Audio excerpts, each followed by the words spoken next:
Hi, everyone, and welcome to the interview where we take a trip into the reviewer's life. Today, we have Readiness Reviews. Hi, Readiness Reviews. How are you? How's it going, buddy? I'm doing quite well myself. Good, good. So, as per the first interview, what we'll do is we'll just ask you to tell us about you, introduce yourself, your job, your hobbies, if you want to share that, and just generally a bit about you. I head up two YouTube channels, Readiness Reviews and Readiness Rations. In the past, it was just one channel. Readiness Reviews was my only YouTube channel. And I had both firearms content, military surplus firearms specifically, and ration content on that channel.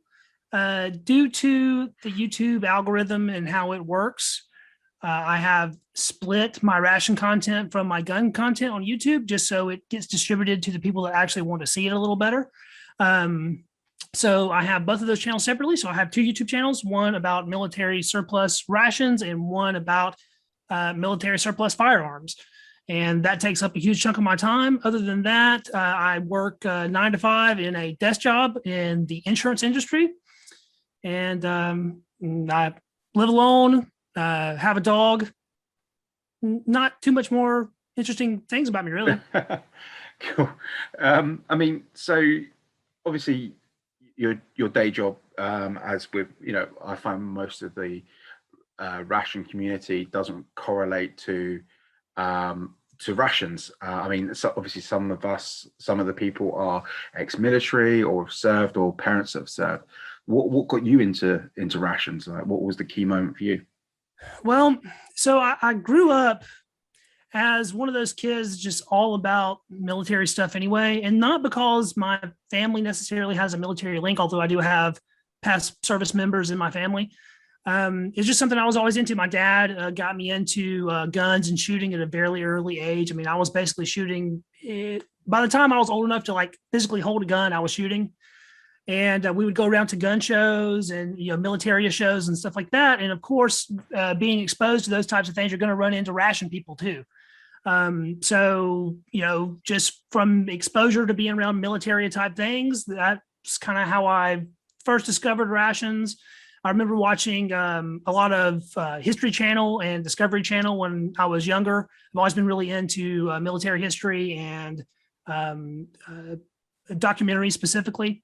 But there was a TV show, I think it was called Mail Call, that they displayed US MREs, and I just thought that was the coolest thing ever. And I absolutely had to have one myself. And eventually me and my dad ran up on a dude that was selling some at a gun show, and we bought a few and took them home and tested them out. And I absolutely fell in love. And you haven't looked back since? No, not really. I mean, there was a point in time from probably the age of 12 or 13 up until just a couple years ago where I kind of fell out of the ration thing. I wasn't really trying new things, and I was doing other stuff, busy with life. And then I fell down a YouTube rabbit hole one day and discovered Steve 1989, which I'm sure a lot of other people have. And that instantly reawoken my oh yeah, I like these things. And so I kind of fell back into it at that point and watched all of his videos. I watched every video that G Schultz posted, every Kiwi Dude video. I've seen every gun dog video. I've seen every gun dog video probably 3 times. So all the big reviewers, I watched their entire library. And then I was like, well, I really want to try one of these things for myself. Yeah. I've had MREs before, so that wasn't a big deal. I wanted to try something foreign. I'd never thought of procuring Russian rations and rations to the UK and stuff like that. And it was kind of a new idea to me. So I really wanted to try one. So I got on eBay, got an IRP from Russia. And when it got to the house, I was like, well, if I'm going to eat this thing, then I'm probably only going to do one of ever, because it was $30. And to me, that was a lot of money for some weird military ration. You can get an MRE for $5. I was like, let's do it on camera. And so I set up a periscopic camera and I filmed a review of my very first foreign ration I ever ate. And I sat on that video for months. And then eventually I edited it and, threw it up on YouTube. That kind of started the whole thing. And that's where it all started. Exactly. Yeah. I mean, going back to, as you said, when you were younger with your dad, do you remember what the first ration you ever ate was with him? It would have been a USMRE. The particular menu, I don't know, because when we bought our first like batch of MREs, it was several.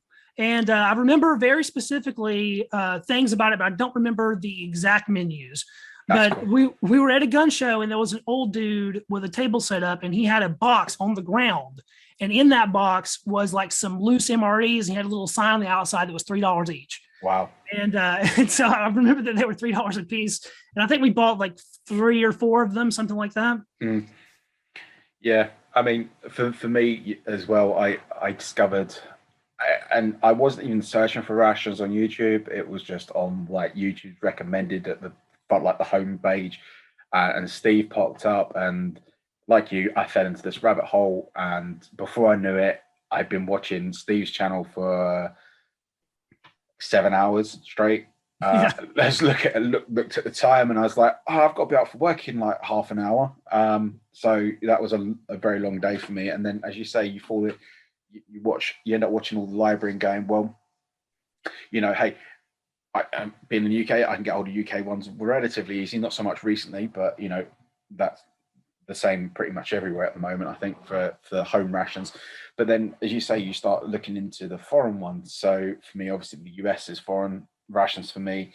And before Brexit and etc., for me, I could get European ones as easy as getting UK ones, sometimes even easier. But it's that comparison between the English or your home nation, shall we say, and the internationals, that you start thinking, well, do you know, that's actually quite a good idea. They need to bring that over to our home nations, because I think our lads would appreciate it, or women. Apologies. But yeah, it's an interesting thing. It's a rabbit hole you can go down, and you know, some of the rations you see go on eBay for quite a lot of money is quite interesting. But yeah, what's the craziest ration you've ever purchased? Cost wise, the most expensive ration, I've tried to stay on I don't have all that much money to throw around for YouTube. Specifically. I mean, having a gun channel is extremely expensive, especially my channel being like collector firearms. Mm-hmm. I have a lot of money into that.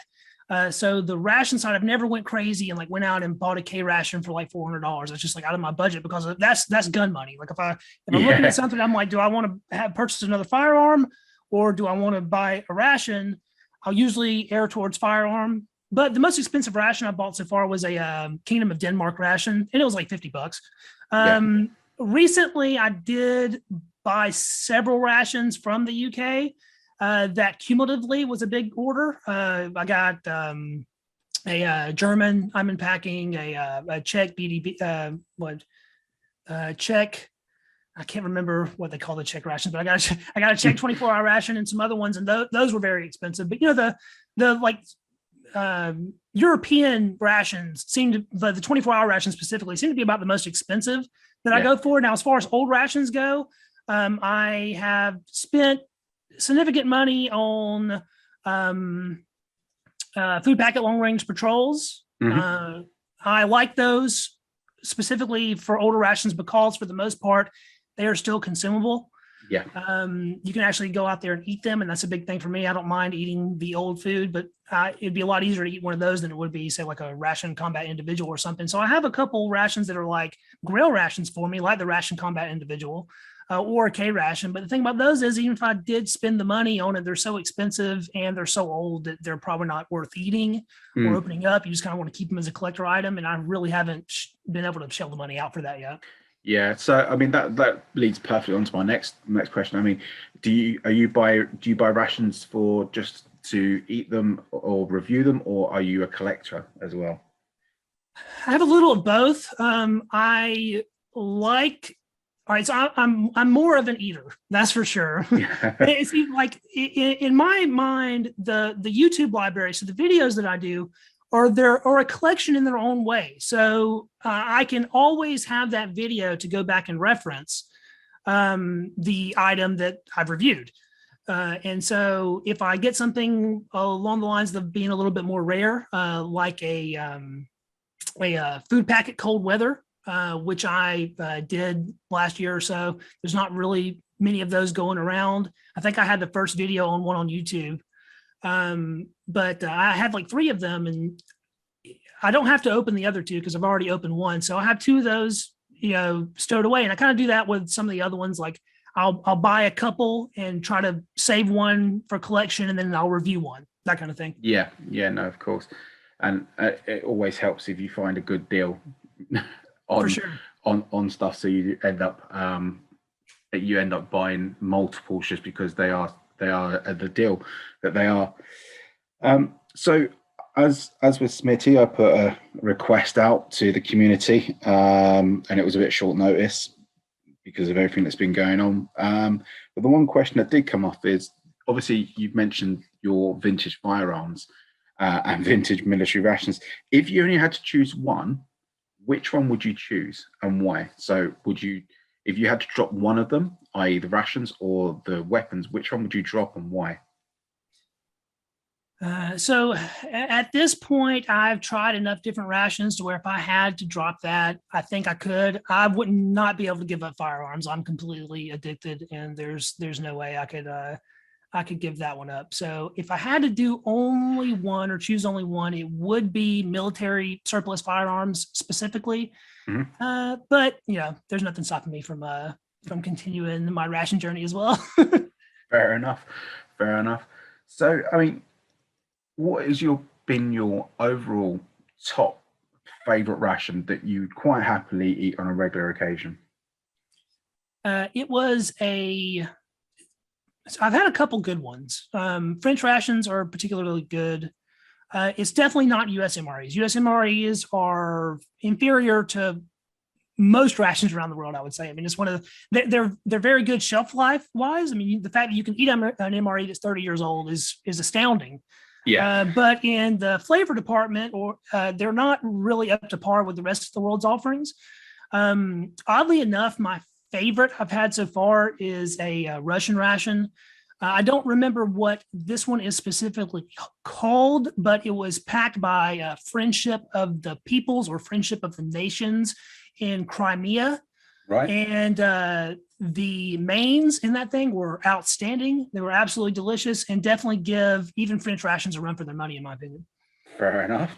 I always find that the Polish rations are really nice, and Yep.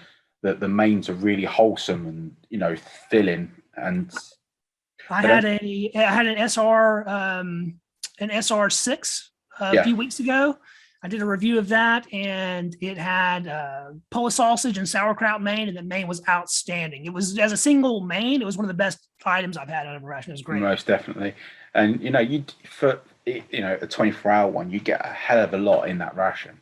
Yeah. One of my favorites is the little like sort of coffee sweets, the hard-boiled sweets you get in them. The coffeeks. Yeah, the coffeeks. Yeah, those little sweets. They're just nice, and I never eat them with the ration. I always have them later in the day when I need a little bit of pick me up.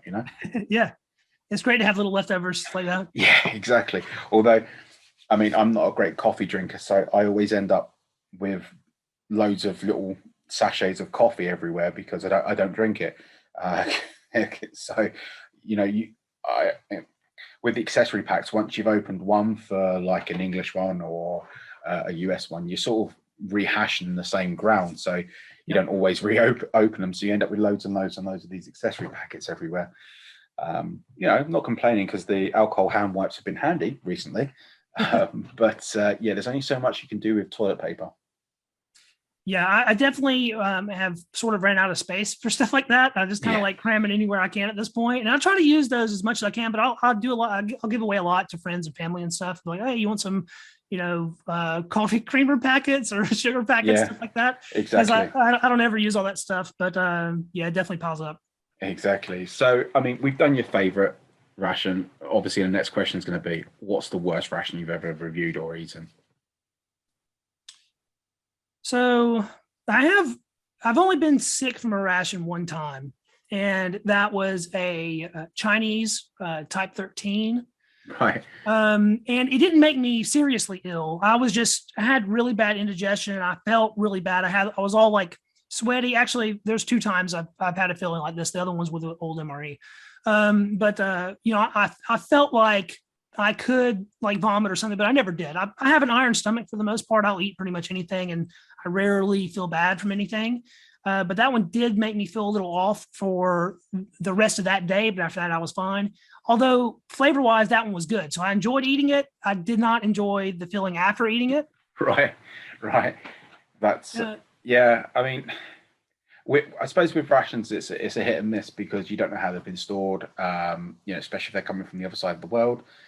There's shipping and all of that. But yeah, I mean, I think as long as it passes the usual smell and tingle test on your tongue, you're usually okay. But then again, it's one of those things that it can just happen randomly that something within that has been bad. As far as like new production rations, the worst ones are the Sopaco low sodiums. Those I've done quite a few reviews on those. I'm trying to hit all the menus for them at some point. Yeah. And I actually store those for myself for emergency use because they hold up really well. But flavor wise, they're pretty much garbage. Especially the vegetable lasagna that I had a couple years ago. It was just like soup. It had broken down. It was from like 2012, and I ate it in like 2019 or something. That sounds rough. It had broken down into like a soup, essentially, and that was not good at all. But no ill effects from that. And then rations that I haven't been able to eat, like some brown bags I've ran across, they're just like completely gone. Stuff like that, is really disappointing when you can't eat it because I want to be able to eat it, but some things you just can't. And you're not sure you want to really face the upset stomach and everything else that goes with it. I remember getting a brown bag off eBay, and it was sort of like a mystery box. It was just, the title was free brown bag MREs, and I was like, okay, yeah, I'll give it a go. And one of them was, I think it was the Frankfurters. Oh no! And I opened it up, looked inside, and the packet that's holding the Frankfurters looked like a balloon.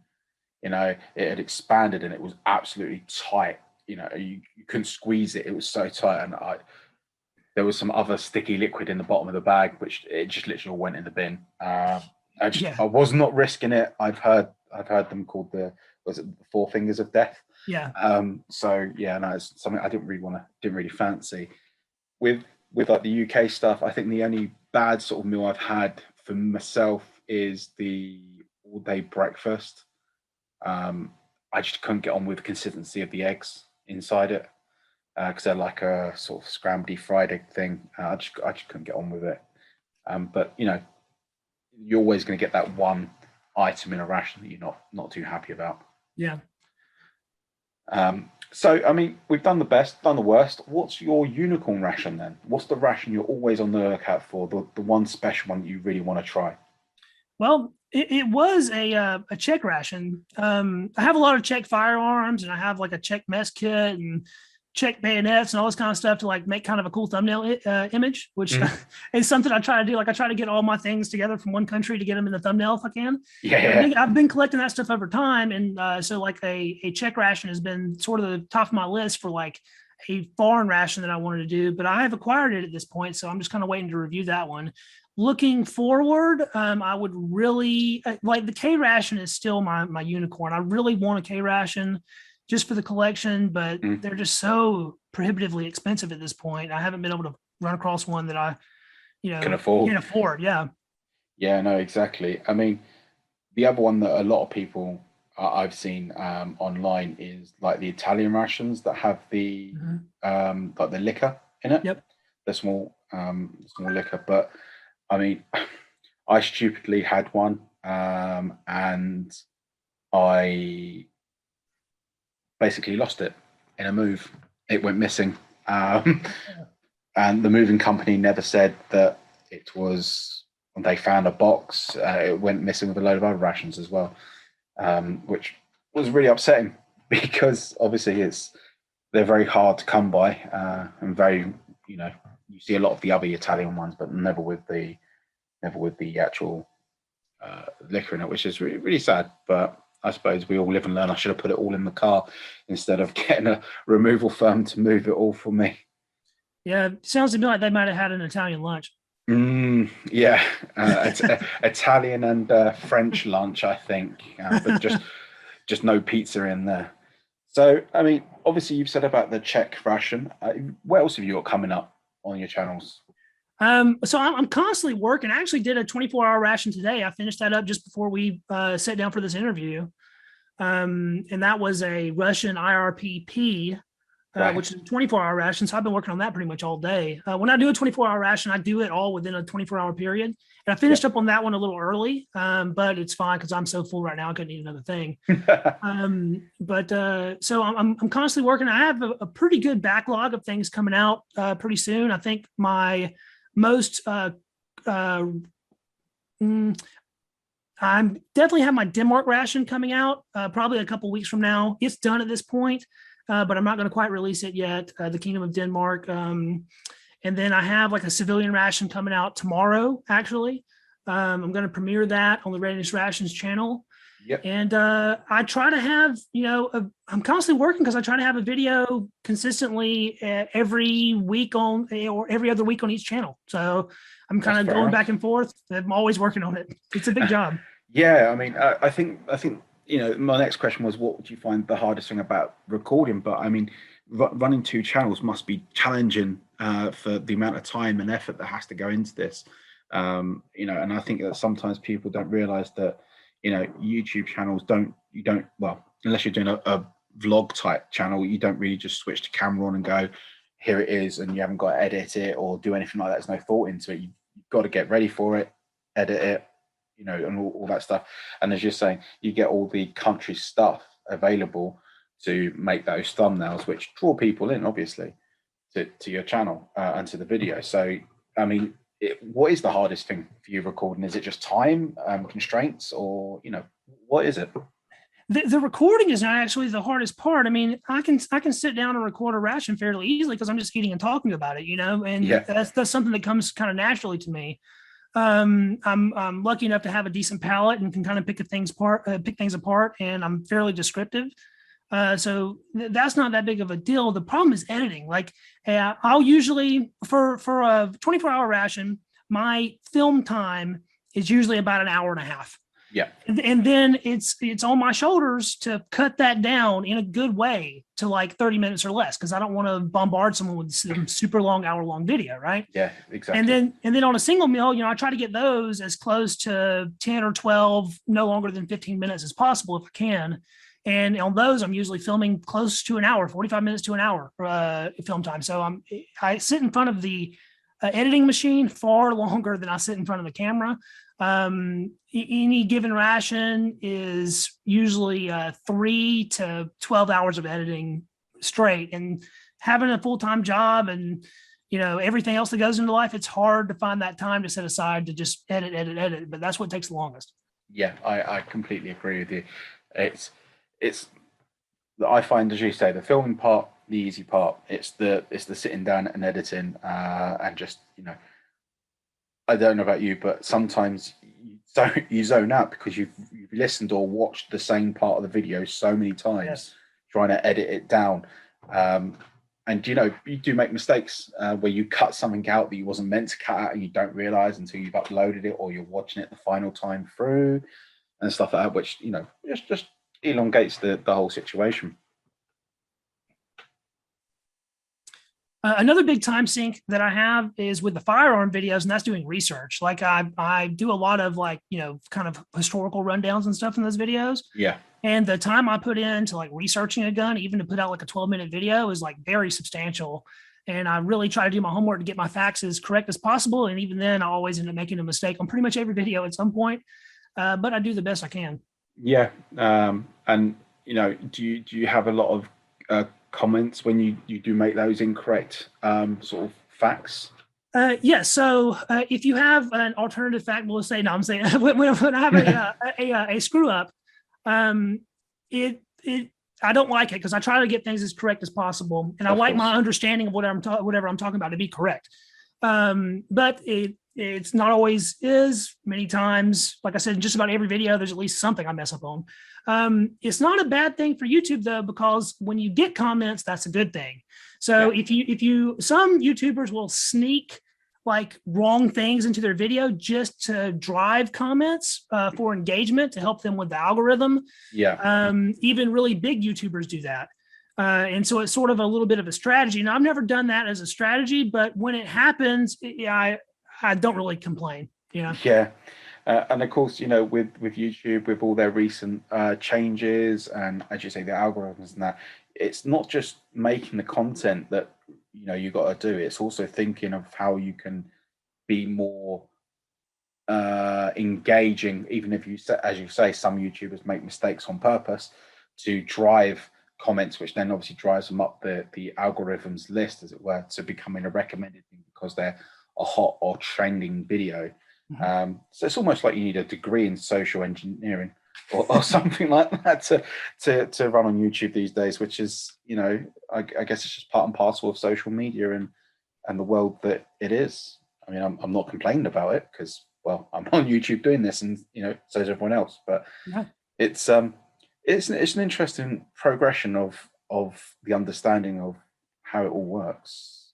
And I've seen a lot of people complain recently about YouTube's new things, the child content filters, etc., and being demonetized and so on. But I guess you've got to play by their rules. Yeah, it's unfortunate that they do seem to like intentionally suppress certain content. Basically, anything military related, they're not really into it, I don't think. So I think that kind of hurts the Ration world as far as like getting new channels exposure. Yes. It definitely makes firearms content very challenging to like get around their rules because it's not very clear what you can and can't do. Yeah. And there are most definitely some things I would like to do that you just can't do because of the platform. And I hate that I'm limited in that way. But I just try to work within the framework as best I can. Yeah, of course. And that's the main thing, isn't it? You got to know what the framework is in order to work around it. And the internet isn't always forthcoming with this information for you to work. The only way you find out is by doing something wrong, and then it gets banned or taken down, or you get a strike of some description against you, and then you find out how it's supposed to work, which is the saddest part.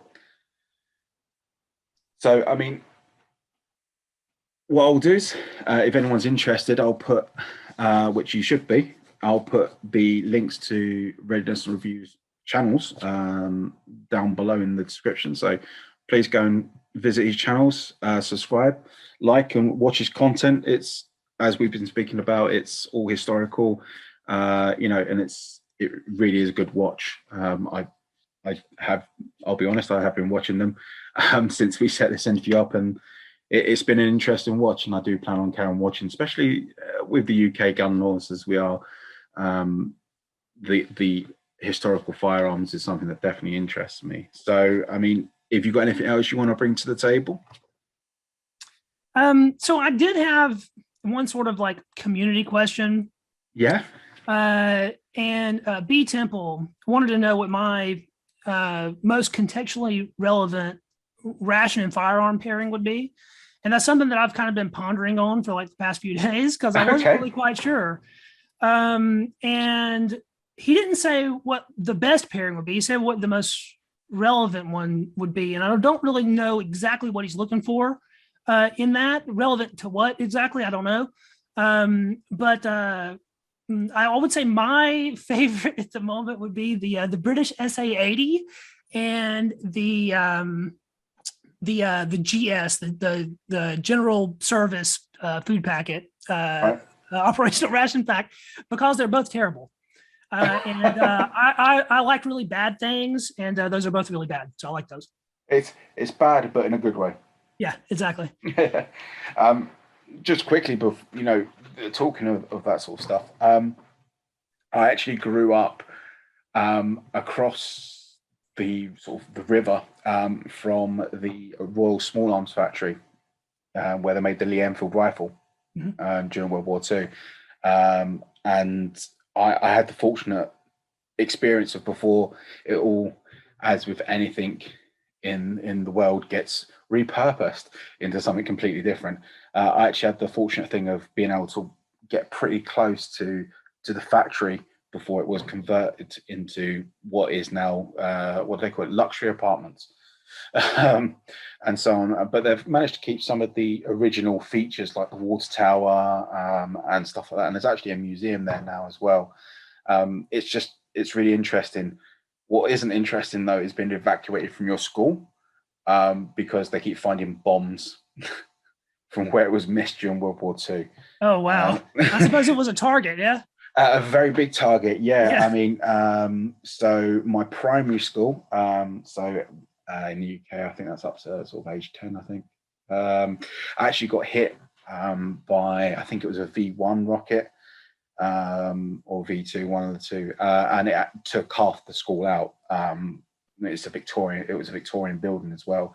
And yeah, I mean, they're forever finding them. Even now, they're still finding shells, like incendiary bombs that didn't go off and that still have the insides. So, forever I'm hearing about stuff being closed down. They always seem to be in rivers. I don't know why. But yeah, so I mean, that's the only part of my history with weapons is growing up near the Lee Enfield Royal Ordnance Factory. So that was pretty cool. But I'm babbling on now for no apparent reason. So I think what we'll do is we'll call it here. I just want to say thanks for letting me interview you. It's been great to speak to you. As I say, visit his pages. I'll put the links in below. Subscribe to them, and I'm pretty sure you'll be kept entertained. Of course. Thanks for having me. Cheers.